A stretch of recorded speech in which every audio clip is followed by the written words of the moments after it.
الحمد لله الحمد لله الذي أبدع الأفلاك والأرضين، والصلاة والسلام على من كان نبيا وآدم بين الماء والطين، وعلى آله الطيبين والطاهرين وصحبه أجمعين، أما بعد. فقد قال الله تبارك وتعالى في القرآن الكريم: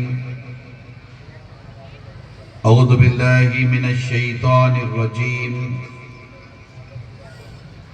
بسم الله الرحمن الرحيم. إن الدين عند الله الإسلام. آمنت بالله صدق الله العظيم وصدق رسوله النبي الأمين الكريم، ونحن على ذلك لمن الشاهدين والشاكرين، والحمد لله رب العالمين. وقال في شان حبيبه الكريم عليه تحية والتسليم: إن الله وملائكته يصلون على النبي يا أيها الذين آمنوا صلوا عليه وسلموا تسليما. اللهم صل على سيدنا مولانا محمد وعلى آل سيدنا مولانا محمد وبارك وسلم. وعلى آل سيدنا ومولانا محمد طب القلوب والدوائها، وعافية الأبدان وشفائها، ونور الأبصار وضيائها، وآلہ وصحبہ دائما ابدا سرمدا.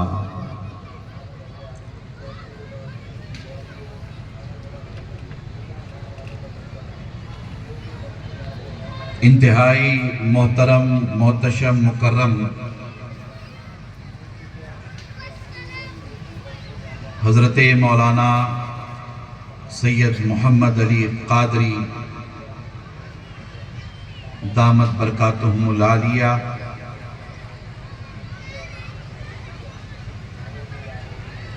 انتہائی مکرم حضرات مشائخ اعظام، سادات کرام، علماء ذوی الاحترام، عزیزان گرامی قدر، عفت مآب پردہ نشین خواتین امت، محبان اہل بیت، غلامان غوث اعظم، عزیزان گرامی قدر، اللہ تبارک و تعالیٰ کا بے پناہ فضل و کرم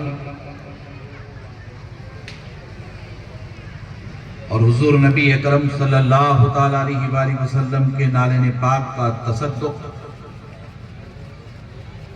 جن کی برکتوں اور عنایتوں سے ہم تمام عرس قادری اصغری کی عظیم الشان تاریخ ساز اجلاس میں شرکت کی سعادت سے بہرامند ہے. اللہ تبارک و تعالی ہم سب کے مجتمع ہونے کو اپنی بارگاہ میں قبول فرمائے.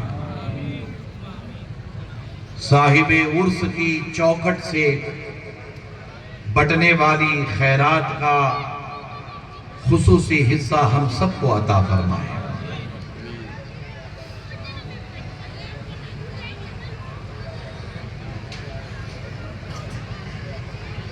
اس عظیم الشان روحانی اجلاس میں پہلی مرتبہ اس بندہ عاصی کی شرکت ہے. صاحب سجادہ نے مدعو کیا اور آپ حضرات کے درمیان حاضر ہونے کا ایک عظیم موقع مجھے میسر آیا۔ یہاں آنے کے بعد قطعی طور پر مجھے ایسا نہیں لگا کہ میں گجرات کے دیسا میں آیا ہوا ہوں،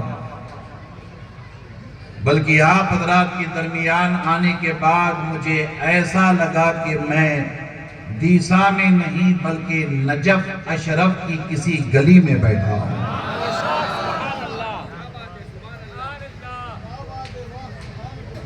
ہم لوگ تلاشتے رہتے ہیں کہ وفاداروں کی مجلس محفل کہیں سے مل جائے،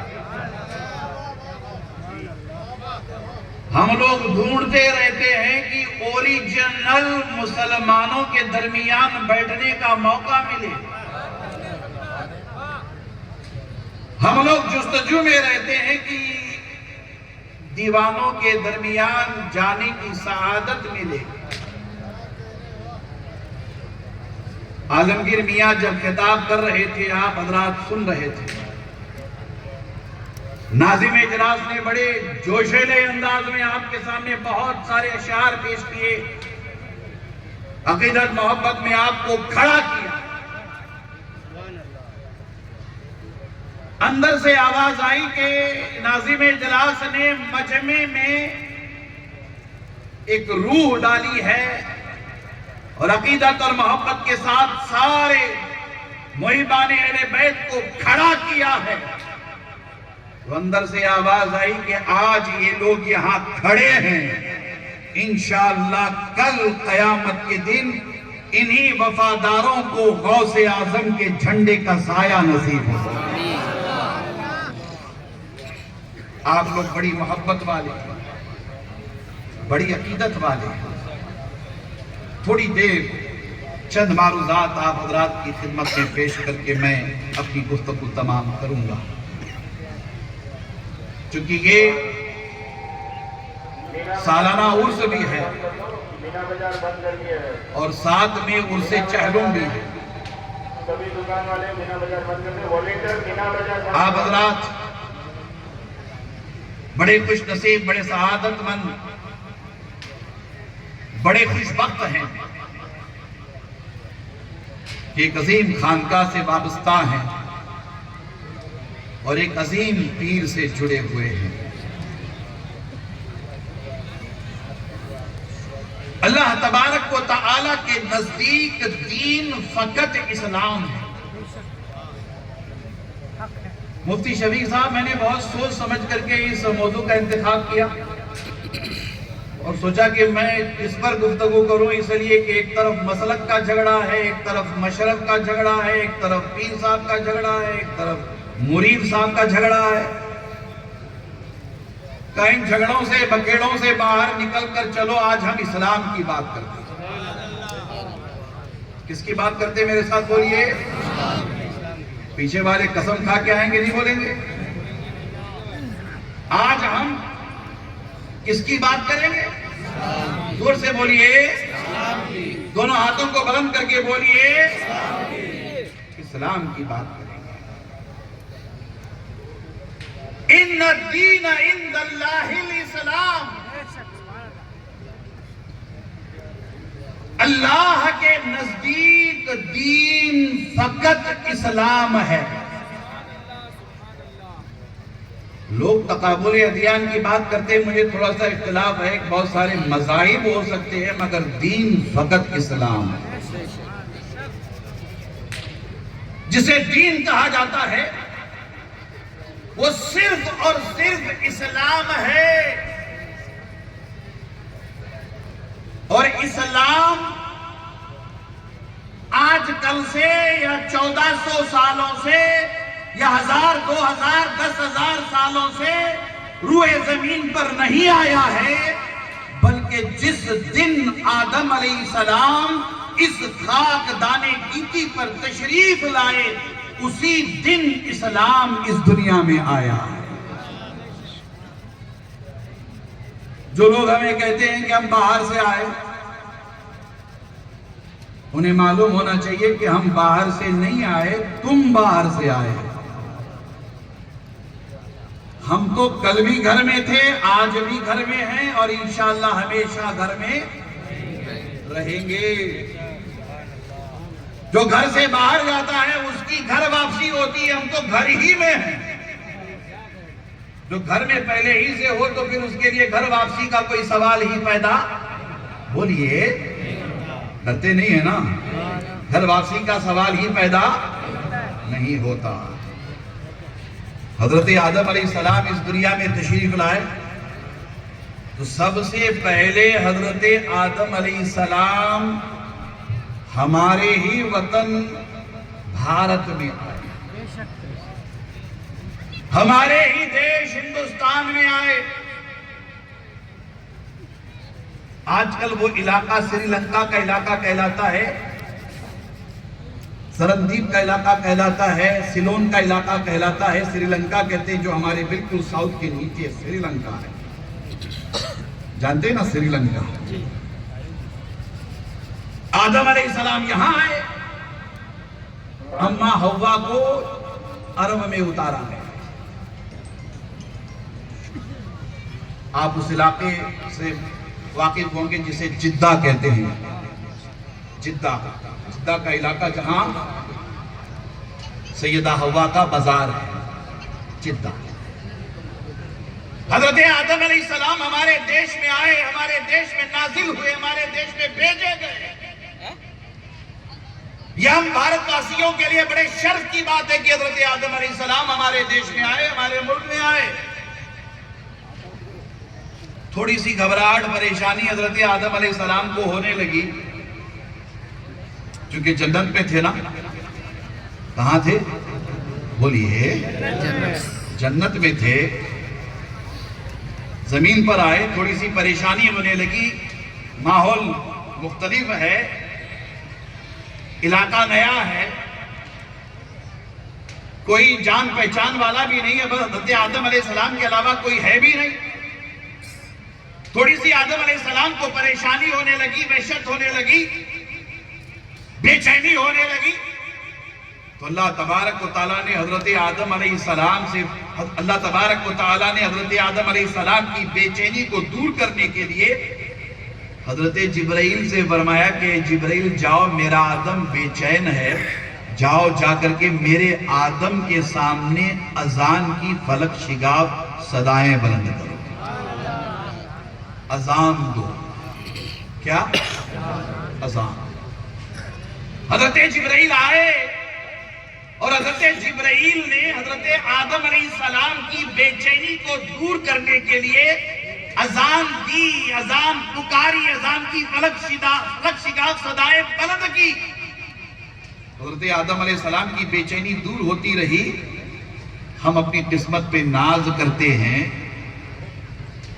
کہ کائنات کی سب سے پہلی اذان خواجہ کے ہندوستان میں دی گئی ہے۔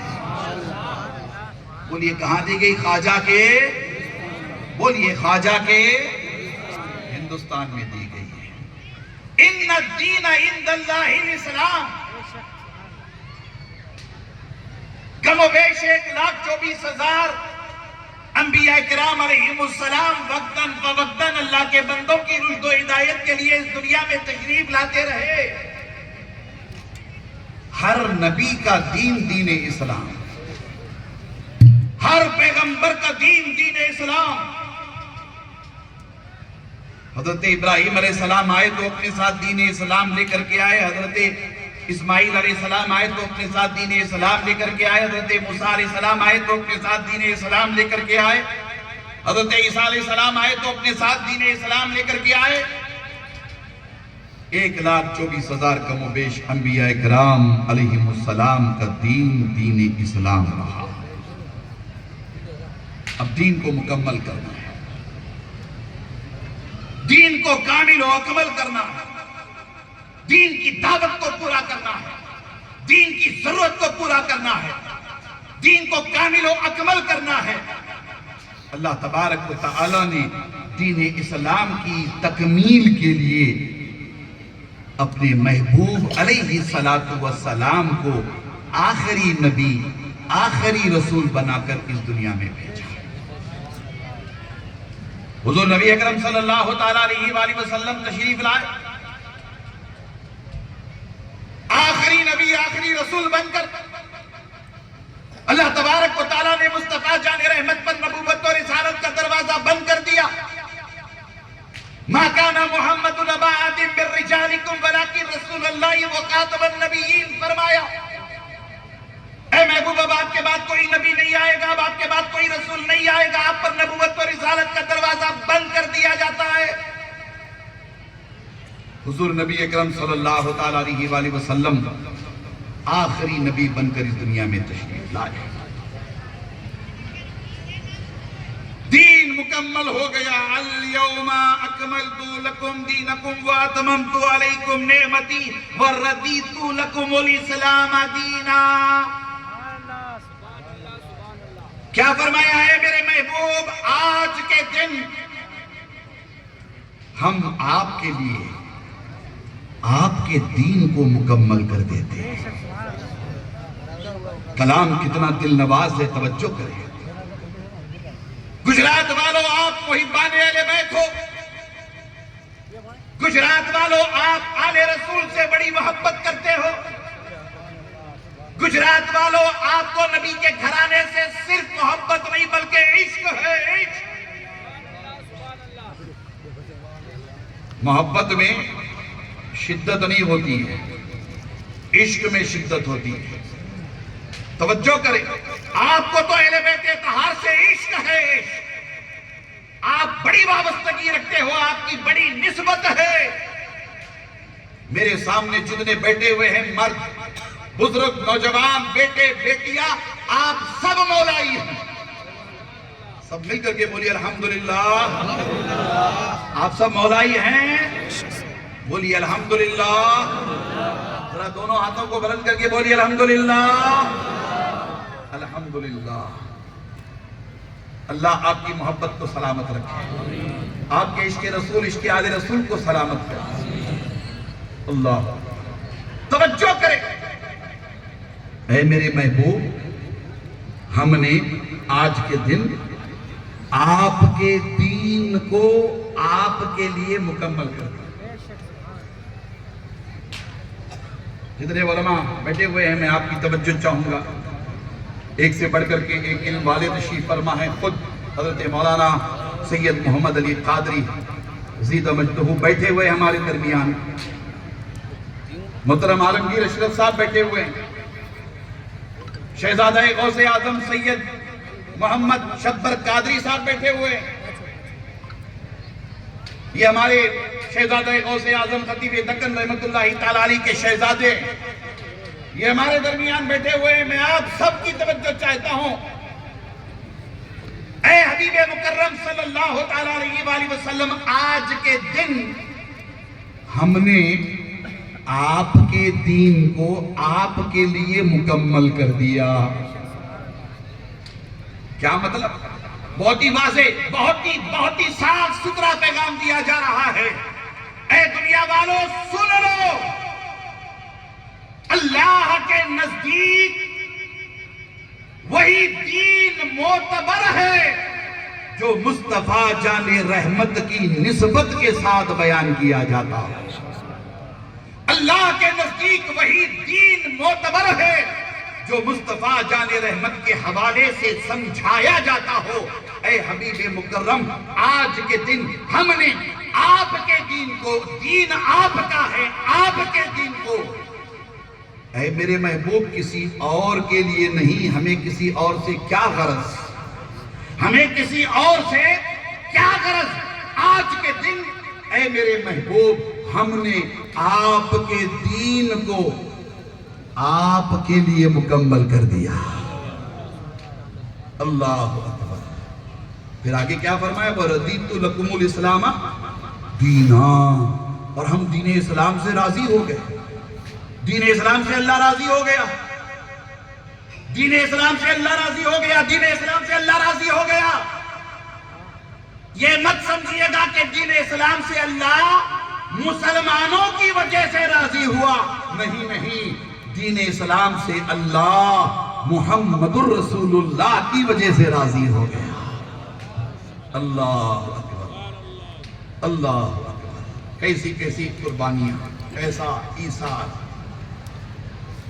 کیسا بلیدان دین اسلام کے لیے دیا گیا۔ اللہ اکبر، بالکل وہی کا ابتدائی دور ہے، وہی کا ابتدائی دور ہے، کوئی سپورٹ نہیں، کوئی ساتھ دینے والا نہیں۔ اللہ کے رسول صلی اللہ تعالیٰ علیہ وآلہ وسلم کو خواب آنے لگے، وہی کا سلسلہ شروع ہوا۔ ام المومنین سیدہ خدیجہ سلام اللہ علیہ، نام یاد ہے آپ کو؟ کون سا نام بولیے؟ سیدہ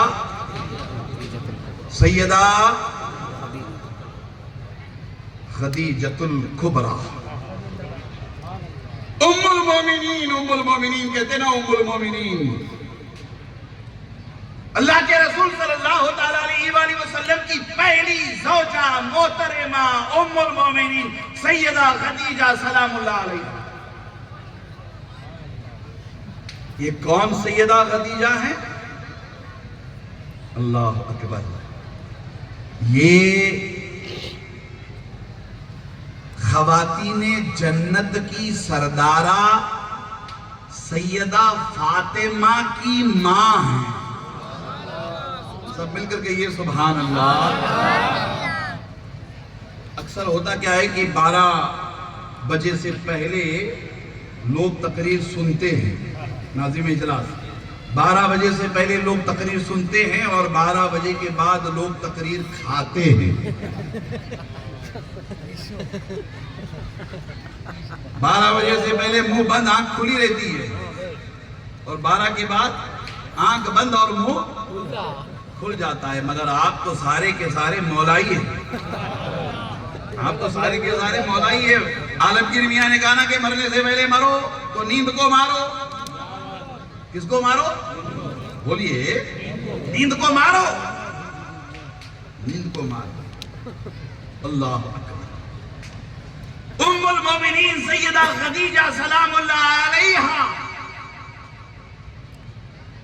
یہ ماں فاطمہ کی بھی ماں ہے نا۔ پورا چیلنج ہے تنویر ہاشمی کا کہ دین اسلام کی خاطر جس نے سب کچھ اللہ اور اللہ کے رسول کے نام پر قربان کر دیا، اس عظیم ذات کا نام سیدہ خدیجہ ہے۔ صحابہ بعد میں آئے، علماء بیٹھے ہوئے، علماء کی توجہ چاہوں گا، صحابہ بعد میں آئے، قربانیاں پیش کرنے والے بعد میں آئے۔ سب سے پہلے جس پرسنالٹی نے دین اسلام کی خاطر، اللہ اور اس کے رسول کی رضا کی خاطر سب کچھ لٹا دیا، سب کچھ لٹا دیا، اس عظیم ذات کا نام ام المومنین سیدہ خدیجہ سلام اللہ علیہا ہے۔ غار حرا سے اللہ کے رسول تشریف لا رہے تھے، ام المومنین سے ملاقات ہوئی، سیدہ خدیجہ سلام اللہ علیہا سے ملاقات ہوئی۔ وہ روٹی لے کر جاتی تھی نا، توشہ لے کر کے، ستو لے کر کے جاتی تھی، حضور علیہ السلام کو کھلانے کے لیے توشہ لے کر کے جاتی تھی، ہے نا۔ اللہ کے رسول غار حرا میں معتکف ہیں تو حضور کی خدمت کے لیے تشریف لے جاتی تھی۔ اللہ اکبر، ام المومنین کی یہ ادائیں اللہ کو اتنی پسند آئی، اللہ تعالیٰ نے اپنے حبیب سے فرمایا کہ اے میرے محبوب، آپ کی زوجہ محترمہ خدیجہ آپ کی خدمت کے لیے آیا کرتی ہے، ہمیں خدیجہ کی خدمات بے پناہ پسند ہیں، یہ آپ کے پاس آ رہی ہیں۔ حضرت جبرائیل کے ذریعہ کہلا بھیجا کہ اللہ تعالیٰ ام المومنین سیدہ خدیجہ سلام اللہ علیہا پر سلام بھیجتا ہے۔ یہی تو فرق ہے، مولانا کو دنیا والے سلام کرتے ہیں اور جو مولائی ہوتے ہیں اسے عرش سے سلام آتا ہے نا۔ اسے کہاں سے سلام آتا ہے؟ عرش سے سلام آتا ہے۔ اللہ اکبر، بہت بہت بڑی بزنس پرسن، کاروبار کے اعتبار سے دیکھا جائے تو اس زمانے کی ایک کامیاب ترین بزنس خاتون ام المومنین سیدہ خدیجہ سلام اللہ علیہ سب کچھ اسلام کی خاطر قربان کر دیا۔ ایک موقع پر اللہ کے رسول ارشاد فرماتے کہ میں سب کے احسانات کا بدلہ چکا سکتا ہوں مگر خدیجہ کے احسانات کا بدلہ نہیں چکا سکتا۔ گجرات والوں، اہل بیت اطہار سے عقیدت اور محبت رکھنے والوں، یہ دین اسلام ہم تک آپ تک ایسے ہی نہیں پہنچا ہے۔ اس دین اسلام کی مضبوطی کے لیے، دین اسلام کی اشاعت کے لیے، دین اسلام کی دعوت و تبلیغ کے لیے سب سے پہلے اہل بیت اطہار میں ام المومنین سیدہ خدیجہ سلام اللہ علیہا نے قربانیاں پیش کی۔ آگے بڑھئے۔ ان الدین عند اللہ الاسلام، ایک لمبی چوڑی فہرست ہے جہاں بے شمار صحابہ رضوان اللہ تعالیٰ علیہ مجمعین وقتاً فوقتاً اپنی قربانیاں پیش کرتے رہے۔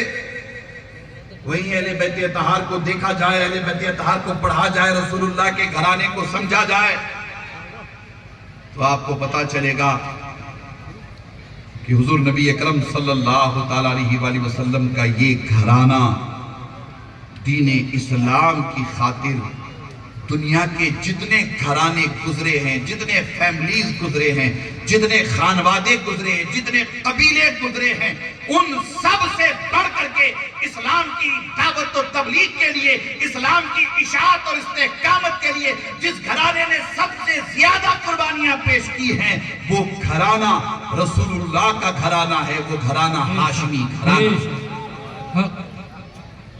اللہ اکبر۔ میں مسلک اور مشرق کی بات نہیں کر رہا ہوں، میں دین اسلام کی بات کر رہا ہوں۔ غور سے سن رہے ہیں نا، میں دین اسلام کی بات کر رہا ہوں۔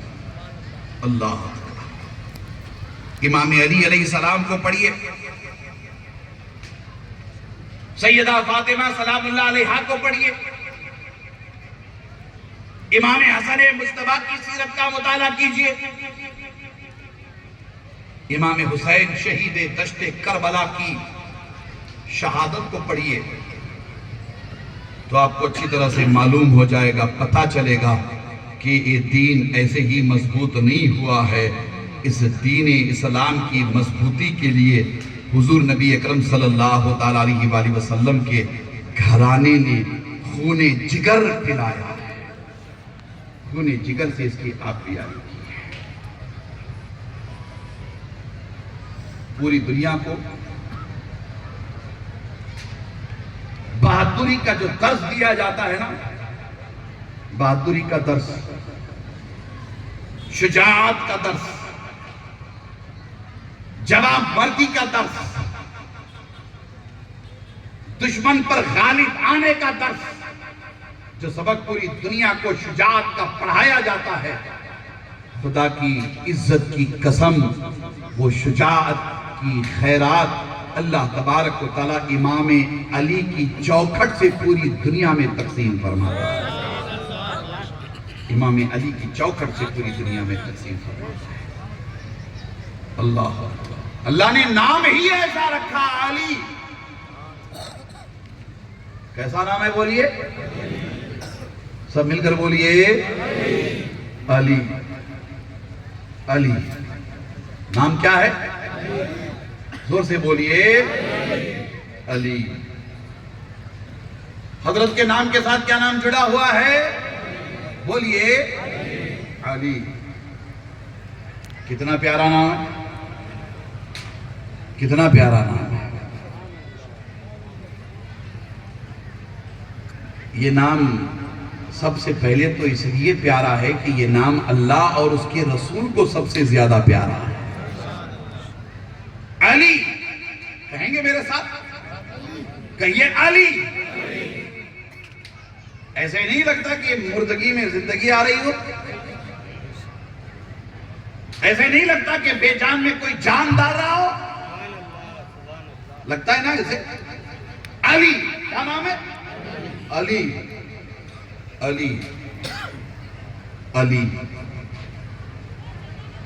اللہ کے رسول علیہ السلام نے امام علی کے چہرے کو دیکھا اور دیکھ کر کے فرمایا کہ علی، اللہ نے تیرے چہرے کو کتنا نورانی بنایا ہے، جو بھی تیرے چہرے کو محبت سے دیکھے گا اس کا تجھے دیکھنا اللہ کی بارگاہ میں عبادت بن جائے گا۔ اللہ اکبر۔ علی کے چہرے کو دیکھنا عبادت ہو تو پھر علی کی ذات، علی کی شخصیت، علی کی پرسنالٹی، اللہ۔ امام احمد رضا محدث بریلوی رحمت اللہ تعالی علیہ فتاوی رضویہ میں لکھتے ہیں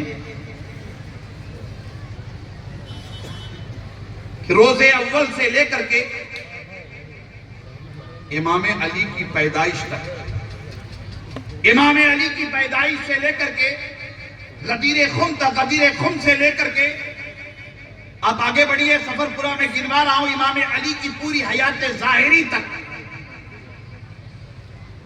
اعلیٰ حضرت لکھتے ہیں کہ اللہ تبارک و تعالیٰ علی کے پیدا ہونے سے پہلے اور امام علی کی پیدائش کے بعد آپ کی شہادت تک دنیا میں ولایت امام علی کی وساطت سے تقسیم فرماتا ہے۔ علی اس دنیا میں آئے نہیں ہے، علی امام علی کے آنے سے پہلے بھی ولایت امام علی کی روح پاک تقسیم کرتی ہے۔ امام علی کے اس دنیا میں آنے کے بعد امام علی کے توسط سے اللہ ولایت عطا فرماتا ہے، اور پھر آگے بڑھیے، اللہ تبارک و تعالیٰ امام علی کو ایسی شان، ایسی عظمت عطا فرمایا ہے، ایسی شان، ایسی عظمت عطا فرمایا ہے کہ اللہ کے رسول ارشاد فرماتے ہیں کہ اے علی، مومن کبھی تجھ سے بغض نہیں رکھے گا اور منافق کبھی تجھ سے محبت نہیں کرے گا۔ یہاں نعرہ حیدری لگایا گیا۔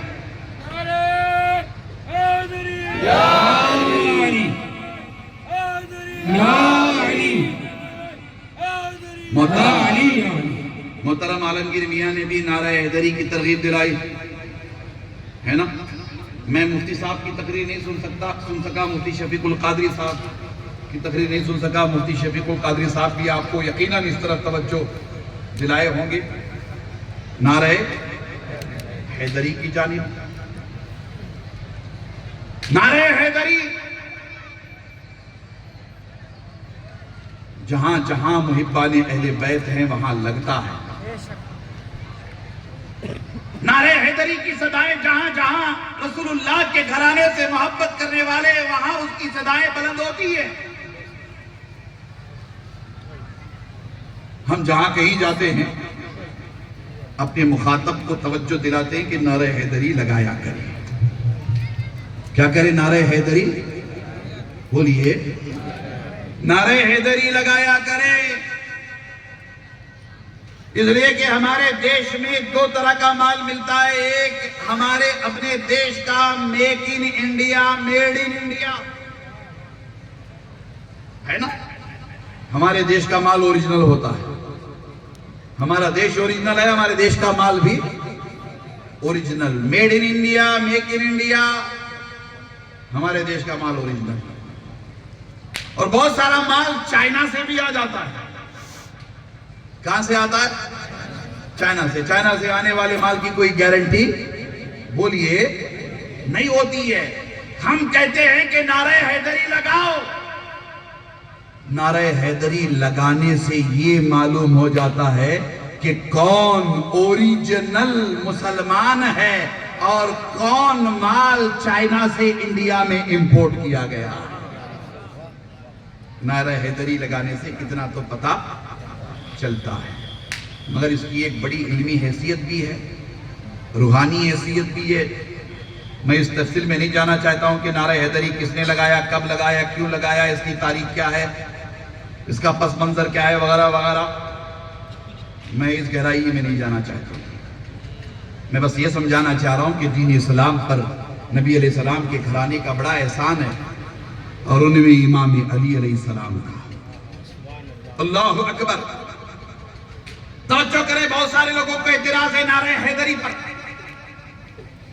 یہ سوال کرتے ہیں کہ نعرہ حیدری کی ضرورت کیا ہے؟ کہتے ہیں کہ یہ نعرہ لگانے سے تشابہ پیدا ہوتا ہے۔ تشابہ پیدا ہوتا ہے کہ کہیں آپ اہل تشیع میں سے تو نہیں ہیں، کہیں آپ شیعہ تو نہیں ہو گئے، وغیرہ وغیرہ۔ تو ہم نے کہا کہ بھائی ایسا نہیں ہے، آپ اس کو جاننے کی کوشش کریں، سمجھنے کی کوشش کریں۔ نعرہ حیدری صرف شیعہ ہی نہیں لگاتے، بلکہ نعرہ حیدری 1400 سالوں سے لگ رہا ہے، قیامت تک لگے گا انشاءاللہ تعالی۔ ہم سمجھانے کی کوشش کرتے ہیں۔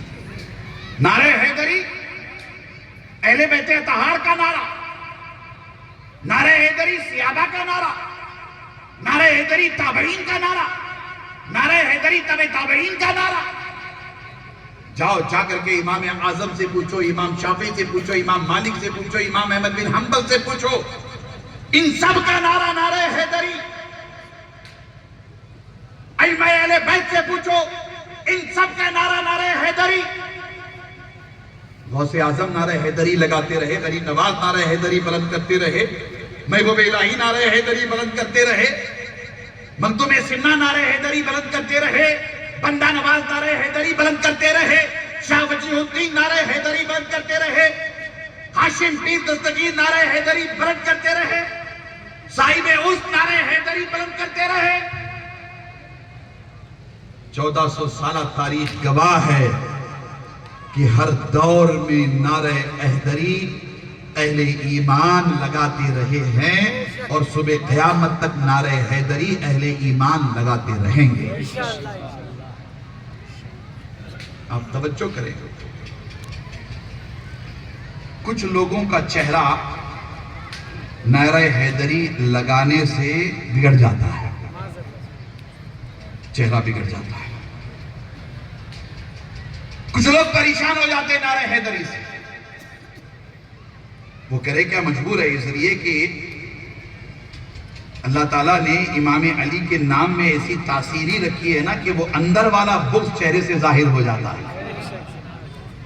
وہ دل کے اندر غلاظت ہے نا، وہ غلاظت چہرے سے ظاہر ہو جاتی ہے۔ اندر غلاظت ہے تو غلاظت ظاہر ہوگی، اندر گندگی ہے تو گندگی ظاہر ہوگی۔ اللہ اکبر۔ اسی لیے ہم کہتے ہیں کہ ہمارے یہاں 3 نعرے ہیں۔ کتنے؟ جلدی جلدی بولیے، کتنے نعرے ہیں؟ پیچھے والے بولے کتنے نعرے ہیں؟ کتنے؟ 3 نعرے۔ ایک نعرہ نعرہ تکبیر ہے نا، جواب کیا دیتے ہیں؟ زور سے بولیے، نہیں سنائی دے رہا ہے مجھے۔ اللہ۔ دوسرا نعرہ نعرہ رسالت، کیا کہتے ہیں؟ اگر آپ زور سے نہیں بولیں گے تو یہ ناظم اجلاس یہاں سے کود کر کے آپ کے درمیان آ جائے۔ نعرہ رسالت، واہ۔ دوسرا نعرہ نعرہ رسالت، پھر تیسرا نعرہ نعرہ، سب مل کر بولیے حیدری۔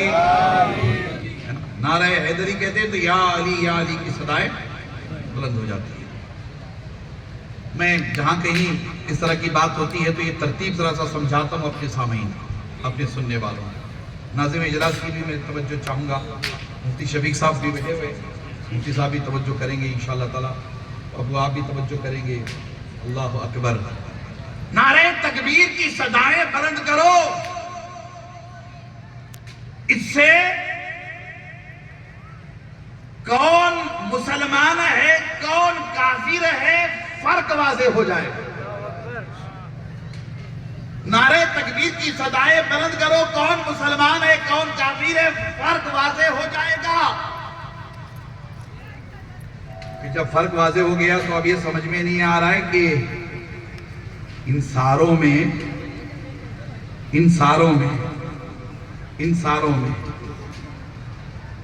کون سنی ہے اور کون سنی نہیں ہے یہ سمجھ میں نہیں آ رہا ہے. کون سنی ہے کون سنی نہیں ہے یہ سمجھ میں نہیں آ رہا ہے. تو ہمارے بزرگوں نے کیا کہا؟ نعرہ رسالت کی صدائیں بلند کرو، جو یا رسول اللہ کہے سمجھ لینا وہ سنی ہے. رسول اللہ سے پرابلم نہیں ہے، یا سے پرابلم ہے. کس سے پرابلم ہے؟ یا سے. بات کہیں اور نکل جائے گی. نعرہ رسالت کی صدائیں بلند کرو تو پتا چلے گا کہ اس میں کون سنی ہے اور کون سنی نہیں ہے. یا رسول اللہ اگر کوئی کہے تو سمجھ لینا کہ یہ سنی ہے. اور اگر یا رسول اللہ نہ کہے، چہرہ ایک دم مرجھا جائے، ایسے لگے بالکل توا فرائی ہو گیا. آپ کے یہاں توا فرائی چلتا ہے نا گجرات میں زیادہ، توا، تو سمجھ لینا کہ یہ مسلمان تو ظاہری ہے مگر یہ کہ سنی، بولیے سنی نہیں ہے. اب کیا کریں جب سے کرونا وائرس آ کے گیا ہے، ایسے وائرس اہل سنت میں بھی آ گئے. سمجھ میں نہیں آتا کہ یہ کون ہے، کہاں سے آئے ہیں، کیا ہیں، کون ہے، کہاں سے آئے ہیں، کیا ہے. سب کچھ تو کرتے ہیں مگر الگ تھلگ رہتے ہے نا مفتی شفیق صاحب. سب کچھ کرتے ہیں مگر الگ تھلگ رہتے ہیں، الگ انداز ہے، الگ سٹائل ہے. سارا معاملہ بالکل الگ الگ لگتا ہے. سمجھ میں نہیں آتا دیسا والوں کو کہ یہ کیا ہے بھائی، یہ سمجھ میں ہی نہیں آ رہا ہے کہاں سے آیا ہے، کون ہے، کیسا ہے، کس طرح سے. یہ تعویذ بھی لکھتا ہے. ہاں یہ تعویذ بھی لکھتا ہے. کہیں بھوت پریت بھی اتارتا ہے. کہاں یہ بھوت پریت بھی اتارتا ہے. کہا کہ یہ سارے کام کرتا ہے. کہاں یہ سارے کام کرتا ہے.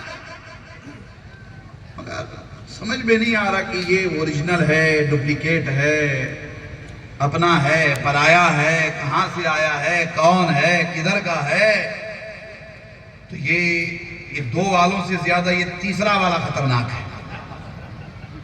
پہلے والا تو بہت آسانی سے سمجھ میں آ گیا نا، نعرہ تکبیر، اللہ اکبر، وہ ادھر، ہم ادھر. نعرہ رسالت، بات پھر بھی سمجھ میں آ گئی کہ یا رسول اللہ کہے گا تو بات سمجھ میں آ گئی. اب یہ تیسری قسم کہاں سے آ گئی، یہ تیسرا گروہ، تیسری جماعت کہاں سے آ گئی. تو ہمارے بزرگوں نے کہا کہ اس جماعت کو اگر پہچاننا ہے تو سنت فاروق اعظم پر عمل کرو. کیا فرمایا، کس پر عمل کرو؟ سنت فاروق اعظم پر عمل کرو. فاروق اعظم کا دور خلافت ہے گجرات والوں. فاروق اعظم کا دور خلافت، فاروق اعظم کے دور خلافت میں خارجیت، ناصبیت، منافقت بڑھتی چلی گئی. حضرت فاروق اعظم جیسی بڑی پرسنالٹی کہتی ہے کہ آنے والے کے بارے میں سمجھ میں نہیں آتا تھا کہ یہ مومن ہے کہ منافق ہے. آنے والے کے بارے میں یہ سمجھ میں نہیں آتا تھا کہ یہ اوریجنل ہے کہ ڈپلیکیٹ ہے. فاروق اعظم کون کرے بولو؟ دیسا والو، گجرات والو، تمہاری ہماری کیا حیثیت، کیا اوقات ہے؟ تمہاری ہماری کیا حیثیت، کیا اوقات. ہم پہچاننے میں اگر فیل ہو جائیں، ہم دیکھنے میں فیل ہو جائیں، جانچنے میں فیل ہو جائیں. فاروق اعظم فرما رہے ہیں کہ آنے والا مومن ہے کہ منافق ہے. ہم پریشان ہو جاتے تھے. امامہ سر پہ داڑھی کچھ زیادہ ہی لمبی ہوتی تھی. داڑھی، مسواک، ماتھے پہ گٹھا، تسبیح، قرآن کی آیتیں، جھبا قبا، سب کچھ ظاہری طور پر جیسے آج کل آپ ہم اکثر دیکھتے رہتے ہیں. سب کچھ ہے ظاہری طور پر، سب کچھ ہے. امامہ ہے، داڑھی ہے، زلفیں ہیں، مسواک ہے، تسبیح ہے، سنتوں کا پرچار ہے. وغیرہ وغیرہ سب دیکھتے رہتے ہیں ہم. فاروق اعظم فرماتے ہیں کہ ہم پریشان ہو جاتے تھے کہ آنے والا مومن ہے کہ منافق ہے. تو سرکار فاروق اعظم اور آپ کے ساتھ آپ کے صحابہ، حضور کے صحابہ، آپ کے ساتھی سب نے مل کر کے ایک کسوٹی بنائی تھی. ایک کسوٹی. کیا کسوٹی تھی؟ کہ آنے والا اگر مشتبہ ہو، شک و شبہ والا ہو، اس کو صحیح طور پر پہچاننا مشکل ہو جائے، اس کو بٹھا لیتے تھے اور بٹھال کر کے اب اس کو جانچنا ہے کہ یہ مومن ہے کہ منافق ہے، اس کو جانچنا ہے. تو حضرت فاروق اعظم فرماتے ہیں کہ ہم اس کے سامنے امام علی کا ذکر کر دیتے تھے. کس کا ذکر کرتے تھے بولیے؟ امام علی کا ذکر کر دیتے تھے. فاروق اعظم فرماتے، گجرات والوں سنو، علی کا ذکر کرتے تھے. علی کا ذکر سن کر کے اگر اس کا چہرہ کھل جاتا تو ہم سمجھ جاتے تھے کہ یہ مومن ہے، اور علی کا ذکر سن کر کے اس کا چہرہ مرجھا جاتا تو ہم سمجھ جاتے تھے کہ منافق ہے. دوستو 14 صدیاں گزر گئی ہے، اس دور میں بھی خارجیت، ناسبیت، منافقت، اہل بیت اطہار کی دشمنی عروج پر ہے. نعرہ تکبیر ضرور لگاؤ، اس سے مومن اور کافر کے درمیان فرق محسوس ہوگا. نعرہ رسالت ضرور لگاؤ، اس سے کون سنی ہے کون غیر سنی ہے یہ فرق واضح ہو جائے گا. کون خوش عقیدہ کون بد عقیدہ ہے یہ فرق واضح ہو جائے گا. اس کے باوجود بھی پہچان مشکل ہو جائے تو نعرہ حیدری کی صدائیں بلند کرو.